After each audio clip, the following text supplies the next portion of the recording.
Hare Krishna. Thank you all for joining our morning session. We'll start with Mangalacharan prayers. Om Ajnanatimirandasya Gyananjanashalakaya Shaksharam Militam Yena Tasmai Sri Gurave Namaha Sri Chaitanya Manovistam Stapitam Yena Bhutale Swayam Rupa Kavamayam Dadati Shrupadam Kitam Hey Krishna Karuna Sindhu Dinabandhu Jagatpate Gopesha Gopika Kanta Radha Kanta Namastute Tapta Kanchana Gaurangi Radhe Vrindavaneshwari Vrishabhana Sute Devi Pranamami Hari Priye Vanchakalpatarubhyasya Kripa Sindhubhyev Cha Patitanam Pavanebhyo Vaishnavebhyo Namo Namaha Jai Shri Krishna Chaitanya Prabhu Nityananda Sri Advaita Gadadhara Srivasadi Gaurabhakta Vrinda Hare Krishna Krishna Krishna Hare Hare Hare Rama Rama Rama Hare Hare.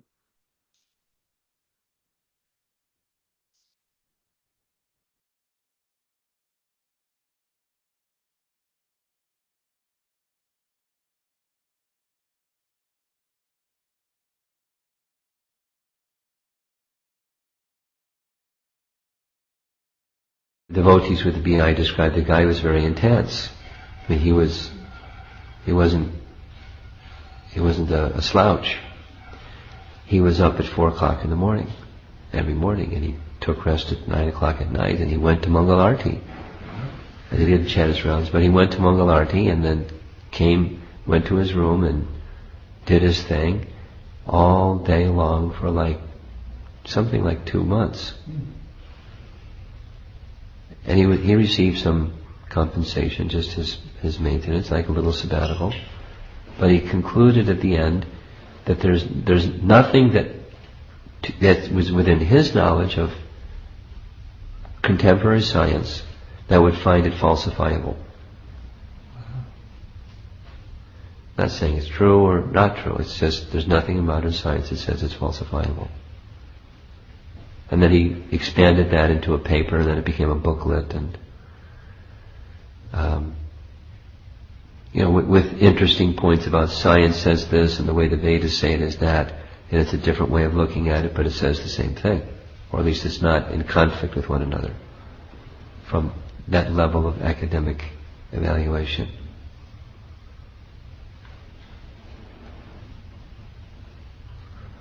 So we're not that level of scientist, nor that level of scholarship in devotional literature.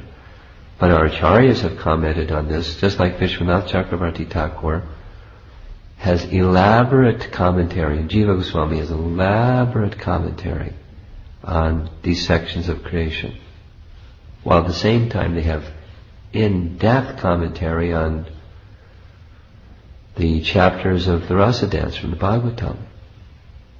So their attraction is equal because it's Krishna. And to understand how the Bhagavatam is not anything less than perfect literature, whether it's describing quantifiable things like matter and time, and not quantifiable matters like Krishna's pastimes.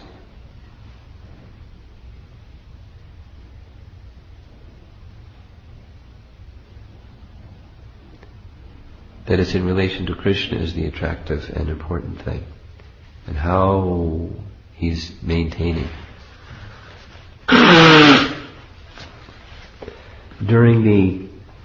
Just one other point,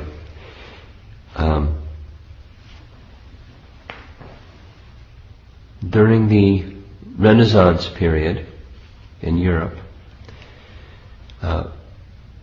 technology was expanding, exploring different things, and so one of the things that was happening was amongst European scholars was fascination with mechanics, like clocks, like the Swiss and German clockmakers, how to make this gear move and then that gear move and then that, so that like the cause and effect of things, and then you wind it up and it runs.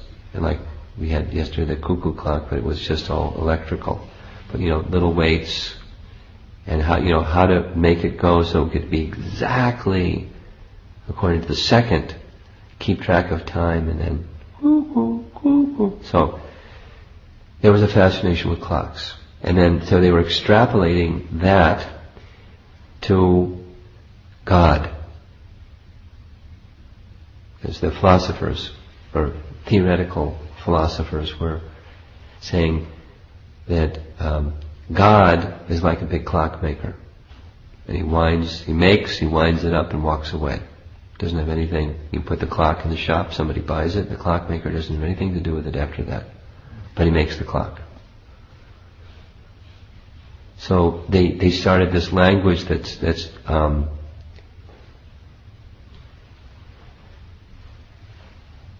forget which one is which. One is theology and the other is theosophy or something like that. Where one idea is after creation that's it, and the other idea is after creation there's still interaction with God. So the Bhagavatam is the latter. It's not just how he made the clock and wound it up and walked away, but the ongoing and then the winding up also. How is everything resting in Krishna's energy presently? So with that idea of, I think it's called theosophy, that God is the big clockmaker, they thought that they would, the priests thought it would be a glorification of God to do research into how this gear turns and that which then turns that gear, the cause and effect of creation. Thus increasing the glories of God, just see how sophisticated this clock is. That was like the spirit of what they did, what they were doing. However, because it's Kali Yuga, that intent deteriorated, where God just disappeared and it became a business of this causes that. And it became a mechanistic scientific approach. And God just disappeared. So the intellectuals that were priests became intellectuals that were not theistic. And it, over generations, grew. And the priests were going, hey, wait a minute, we started this and it was supposed to be to glorify God, the big clockmaker. But, the other guys were stronger and bullier and whatever else, and they became more prominent till what we have today.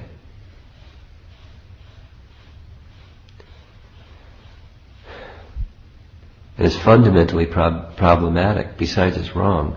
The way of life that flows from that approach is very degrading of character, quality, happiness, everything.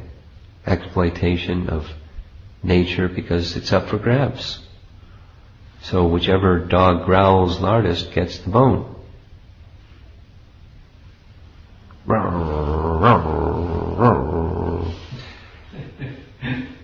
Okay, you take it. You're bigger. And then they do the push and pull, the cause effect, and they control and look at the other dog and sneer, like children, all fighting over a toy. They were doing it just yesterday with that book. It wasn't me, but it was. So that disposition becomes curbed by recognizing how God is connected with everything. So he's asking for that realization. And the way that Shukadeva Goswami replies indicates that he understands that's what he wants. So he doesn't want to just give him information, he wants to impart that realization. You approach this subject matter in that way, it becomes very attractive.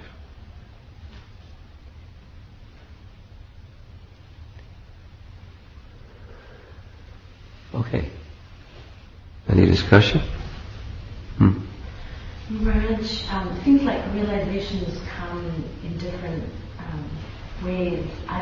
that when we apply the instructions that we hear, that leads to realizations. And it seems to be here that Maharaj Parikshit is asking Shukadeva Goswami for the realization. It almost sounds like he's requesting the spiritual master to bestow it upon him. Yes, he is. So realizations come in different ways. Well, he's not an armchair person. He's been a king. You know, he's been out in the field doing his seva. So understanding can come just from hearing. Understanding can be enriched by practical activity. And the desire on Maharaj Parikshit's part is to serve. He's not, so it's like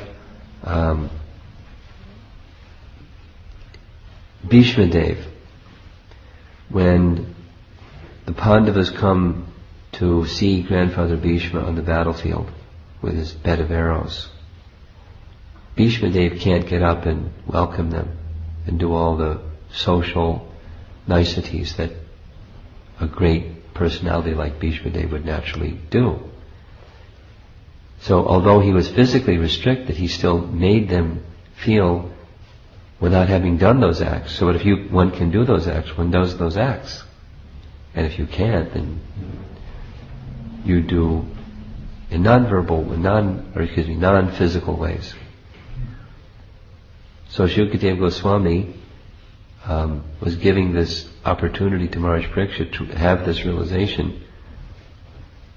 The evidence of the realization, if we can have the physical capacity to do, is that we act accordingly.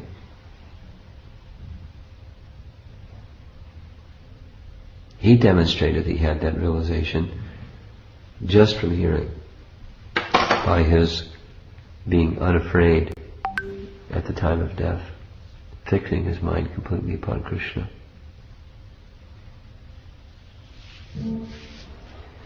It was tested, and he passed. So one can, simply by hearing. That's a very elevated state. One can have realization just from hearing. That happened with Sarvabhauma Bhattacharya also, in their discussion on Vedanta Sutra. He realized just from hearing Lord Chaitanya's answer, you're the personality of Godhead. I mean, they're talking about Vedanta Sutra, and his realization is, you're the personality of Godhead. Lord Chaitanya smiled and showed his form of Sadvuj. Sarvabhauma Bhattacharya fainted.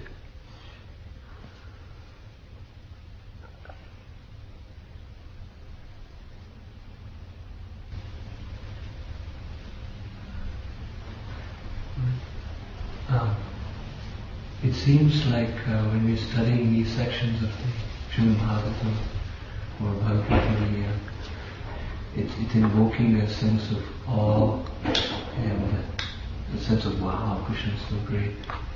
And he's actually present in each and every circumstance of our life, and he's so connected even with this material body that I have, etc. He's provided this. So it seems like that's, and I think that what Prabhupada indicated, is that on that platform one can further appreciate the pastimes of Krishna. That's what's being said, not further, but one can properly, because otherwise the tendency will be, the mind will go to looking at Krishna as ordinary. Even, we could say 1,000 times over, no, Krishna is not ordinary, but the mind's tendency is to think of Krishna as ordinary, like, a greater version of us. But he's not. So it dispels that. So in our life, we seem to be we get the opportunity to hear Krishna's pastimes along with hearing about his potencies in the material world, or how he controls this material world. There seems some benefit in that as well. Of course. Although Prabhupada presented Krishna book when he was, for a reason. Even he stopped the translation of the second canto, saying all what he's saying here, to go to the 10th canto, made a summary study, because he understood he might not live to complete, and he wanted that to be available for the world, so they would have proper understanding. So while we say we don't go right to the 10th canto, here we go distributing Krishna books, which is 10th canto. So with proper guidance, it can be benefit. Yes, there's certainly benefit hearing. Certainly benefit hearing.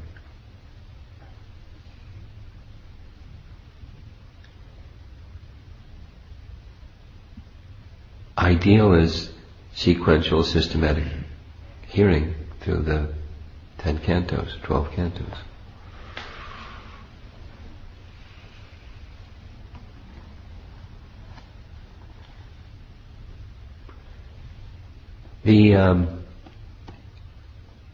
Another comment altogether, because this is going to come up again tomorrow, but tomorrow's verse.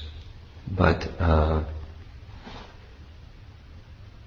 Vishwanath Chakravarti Thakur describes the Bhagavad Gita as having the first 6, middle 6, and final 6 chapters. The final 6 chapters, which again has something about creation, at least the interaction of the elements, is bhakti mixed with gyan, or it's knowledge that has already been spoken, but then further expanded upon. And so, the purpose of the final 6 chapters is to enrich and lend support to the middle 6 chapters. Similarly, this information about creation, I mean, I said it in another way, it's not that we can't go back to Godhead if we don't know this, if we don't understand it. But the essence is attraction for Krishna, and it's meant to enhance, like cut our sense of this is up for grabs, the fruitive mentality, thinking I can make it mine, put it in my pocket, go down the street, and now it's mine.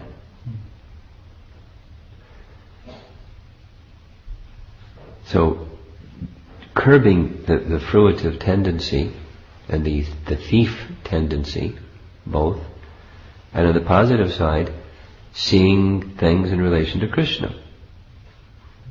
It's like appreciating how wonderful is Krishna, so that when we hear about Krishna, it's not he's one of us. It just enriches the hearing of Krishna's pastimes.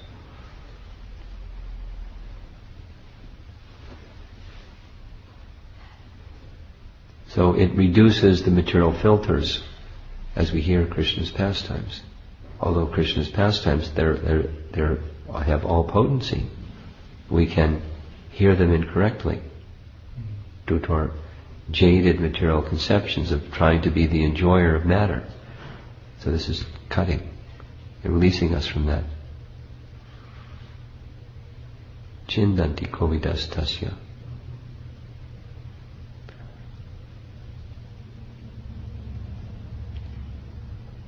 Anything else? Guru Maharaj, in training children, there's a lot of emphasis on pastime. And I'm wondering what needs to happen alongside, because they can't understand, younger ones especially can't understand Samkhya and details of creation. How do you make sure they're not taking it in a mundane way? You can be sure that they're taking it in some kind of a filtered way.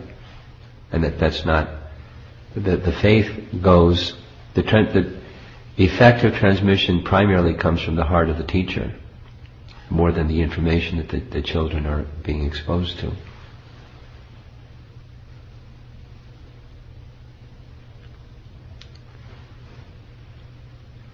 And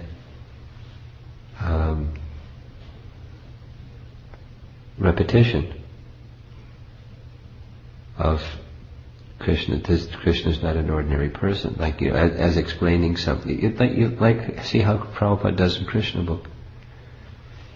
He tells the Leela, but then he explains Krishna's position, and he continues the Leela and further embellishes Krishna's position, and tells further Leela, embellishes Krishna's position. So that's the refrain. While the Leela is changing, that attracts, and it's filled with spiritual potency and attracts the mind. Krishna is not ordinary. He is the Supreme Personality of Godhead.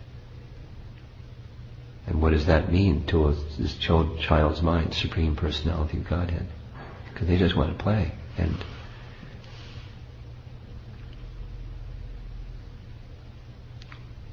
so it's the spirit more than just, the information.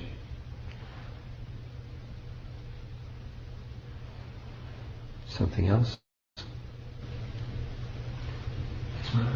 You made a statement right after speaking about narrating the Advaita Acharya story in Lord Chaitanya, the benediction that he requested. Right after that, you took a pause and you made a statement. I didn't catch that. I was just reflecting on some current events, that's all. There are people that in the name of devotional service, they're stopping other people's devotional service deliberately, knowingly, and they don't care. And they think that's justified. And that's demoniac. And they have no idea what the consequences of that is. Very, very serious. I'm saying, without going into details. There are such people in the dress of devotees that are like that. And they explicitly don't care.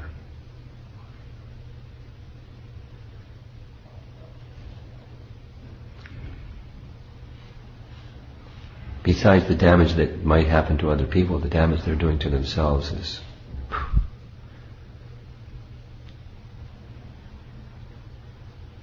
Anyway, Hare Krishna.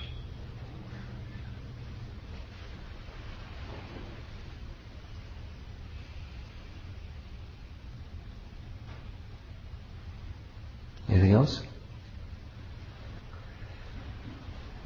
Shreya? Okay.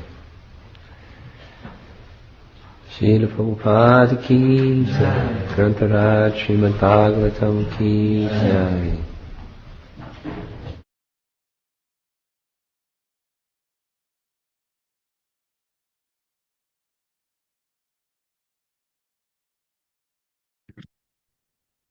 Hare Krishna. Any comments or questions from anyone? Yes, Mataji. Hare Krishna Prabhu. I Hare like Krishna. that Srimad Bhagavatam is the perfect literature. And also the material world today, what we see is everything is up for grabs and the growling dog gets the bone. So that is what the world we live in today really is. I like that. Thank you, Prabhu. Hare Krishna. Thank you, Mataji.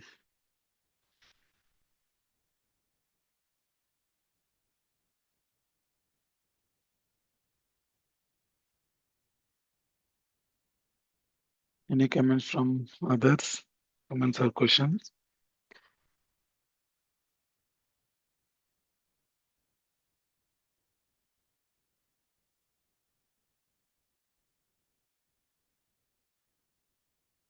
Hi, Prabhu.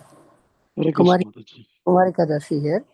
Yes, Mataji. I Yes. liked when Maharaj said the effect of transformation comes from the teacher's heart. It is not exactly the information that somebody is giving, but the spirit with which it is spoken. And so they are convinced, they have got deep conviction because of the realization. So then they are able to make us also realize things. So they can bring about the transformation. So that is exactly why we should listen to these lectures from the realized souls or the pure devotees. Hare Krishna. Very nice, Mataji. Thank you. Subhadira Prabhu. Hare Krishna Prabhu. Hare Krishna Prabhuji.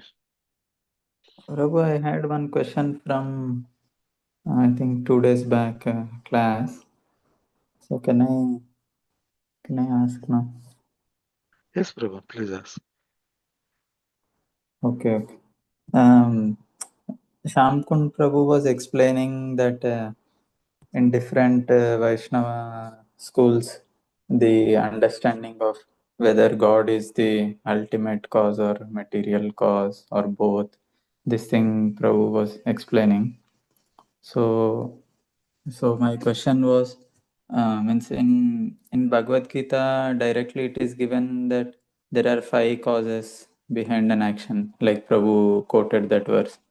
So there it is clear that there are 5 causes. In that super soul is also there.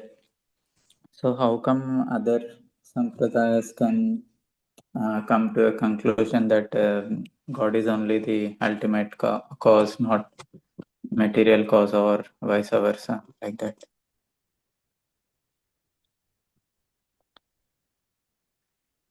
Yes, Prabhu, that is the question. Okay. Thank you for Prabhu for putting your question. Is Shamkun Prabhu is there on the call? Yes, Prabhu, I'm here. Hare Krishna Prabhuji. Hare Krishna, Prabhu. Prabhu, Subudhira Prabhu, the point in Bhagavad Gita's verses, there are 5 causes for action. The Supreme Lord is one cause, but what is not made explicit in that sense is he the Upadana Karana? Is he the Naimittika or the Upadana? That is he the one who's the instrumental, that is one who makes it happen, or one by whose sanctioning it happens? Right? So that is what the different acharyas try to figure it out from other statements in the scripture. Does that help? Okay. So is he just an instrument, or is he the one who is making it to happen? Yes, yes. Correct, Prabhu? He's a like the, if the what we call as the efficient cause means that it is that person by whose thinking, willing, feeling, etc. things happen. Like the Prime Minister of India will tell something.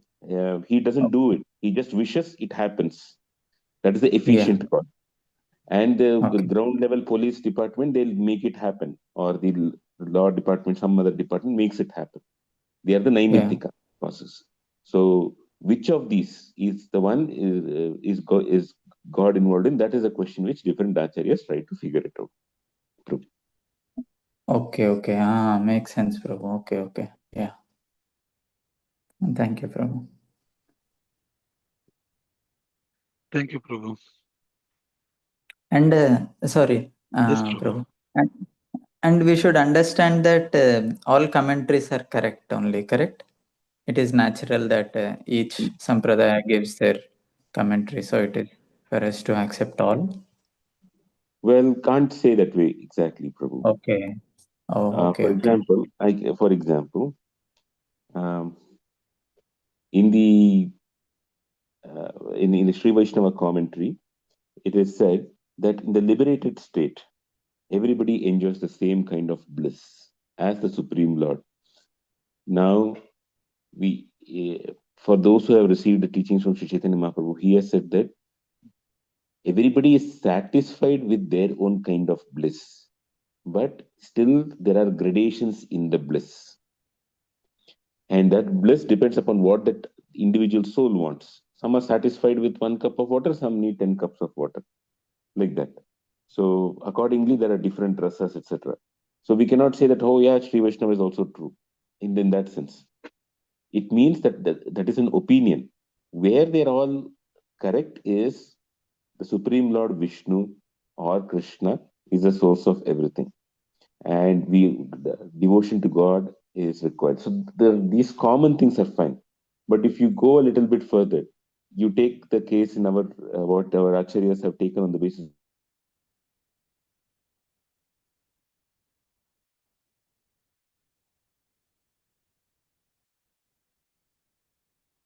Prabhu lost your voice. Hare Krishna Prabhu, Shamkun Prabhu.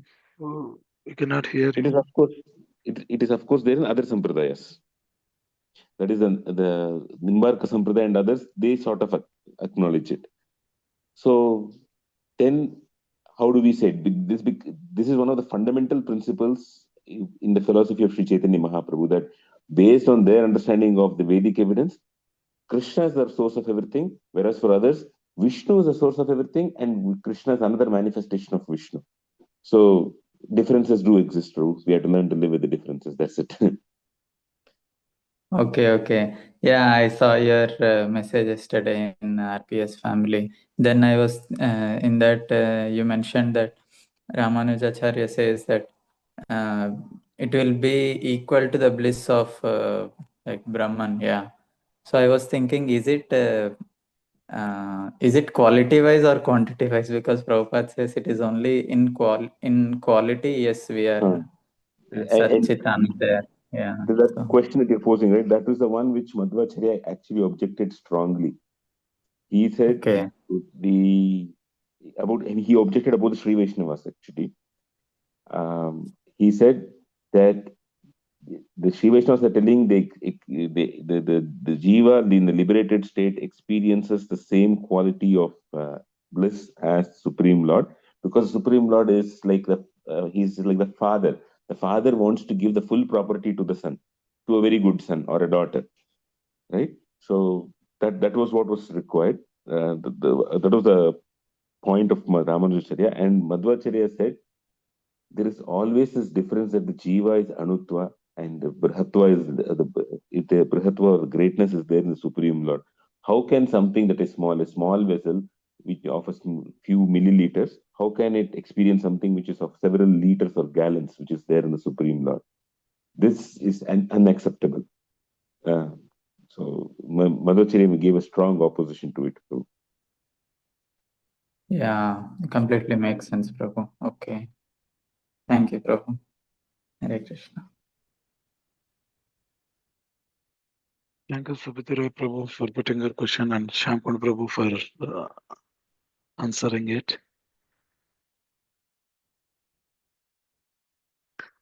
Yeah. Any further questions or comments from anyone?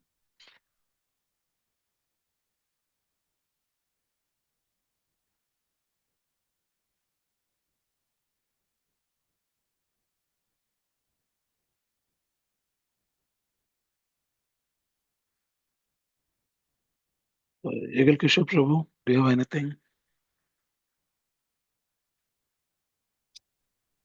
Just one point Maharaj mentioned about the conception of God is earlier the uh, people, those were priests, but they were divine people, or they were, I mean, the intellectual, the priest were actually having the thought process that the God, the creation, or the God is like a clock.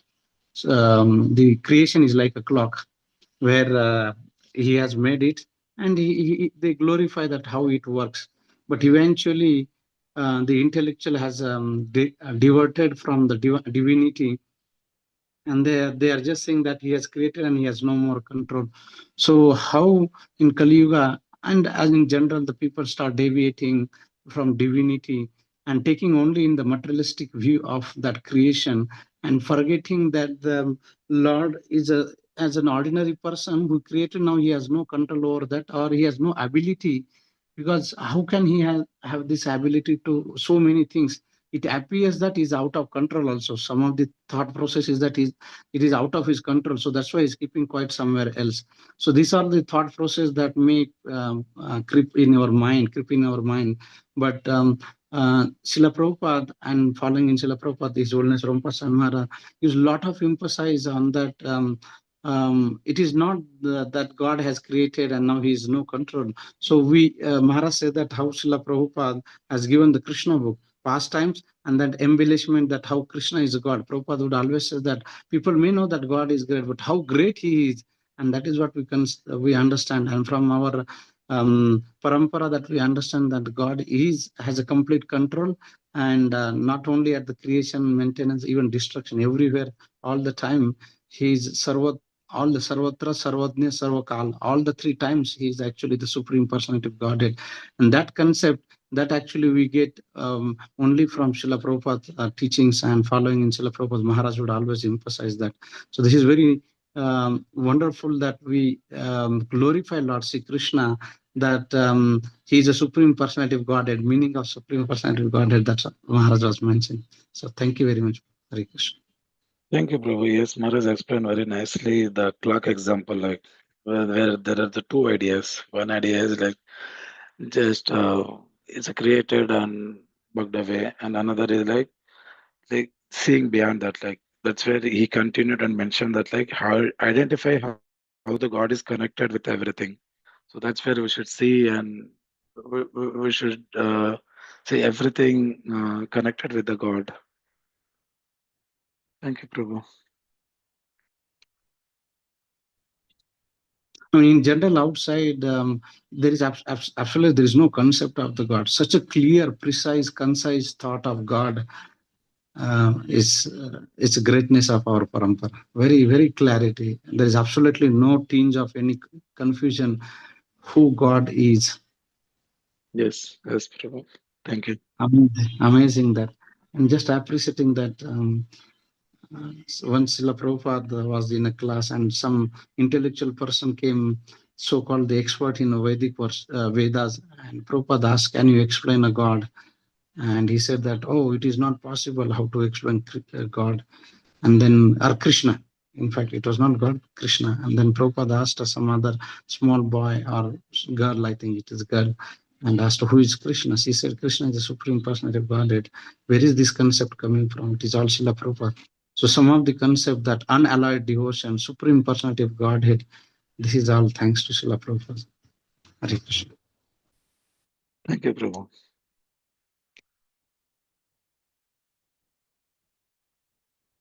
Okay, any last comment or question from anyone? Shamkun Prabhu, do you have No, anything? nothing that's such, Prabhu. I'll just after this lecture, there is this. We've uploaded lectures by Vidwan Gauranga Prabhu for the Yatra in the website, Maharaj website. It is the cardinal teachings of Ramayana. There is 9 lectures of around somewhere between 15 minutes to 30 minutes each, Prabhu. So we'll start that the next after this, Prabhu. Sure, Prabhuji. The link is also there, and I can send the link there. It's a playlist is there. Just we'll finish those 9 classes, Prabhu. Sure, Prabhu. Please share the link. Yeah. Thank you. I think if nothing, like we can end the session for today. Thank you all for joining. Vancha kalpatarubhyasya kripa sindhubhyev cha patitanam pavanebhyo vaishnavebhyo namo namah. Anantakoti Vaishnava Vrinda ki jai. His Holiness Rompa Swami Maharaj ki jai. Jagat Guru Srila Prabhupada ki jai. Hare Krishna.